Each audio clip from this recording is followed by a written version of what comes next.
امرود ہلکے سبز یا پیلے رنگ کے ہوتے ہیں اور ان میں خوردنی بیج ہوتے ہیں۔ مزید یہ کہ امرود کے پتوں کو جڑی بوٹیوں والی چائے کے طور پر اور پتیوں کے عرق کو سپلیمنٹ کے طور پر استعمال کیا جاتا ہے۔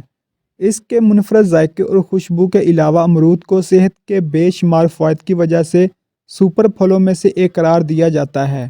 یہ واقعی غذائی اجزاء کا پاور ہاؤس ہے۔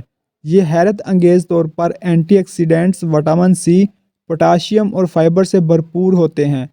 اس میں سنترے سے زیادہ وٹامن سی ہوتا ہے۔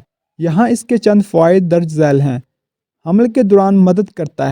امرود میں موجود فولک ایسڈ اور وٹامن B9 آپ کے بچے کے اعصابی نظام کی نشو و نما کو آسان بناتا ہے اور ان میں اعصابی عارضے کو روکتا ہے۔ اس لیے جب حمل ہو تو امرود کھائیں۔ وزن کم کرنے میں مدد کرتا ہے۔ امرود کو ہر فٹنس ماہر پسند کرتا ہے کیونکہ اس میں کیلوریز کم اور فائبر کی مقدار زیادہ ہوتی ہے۔ یہ پھل نہ صرف آپ کی بھوک کو کم کرتا ہے بلکہ آپ کے میٹابولزم کو بھی بڑھاتا ہے۔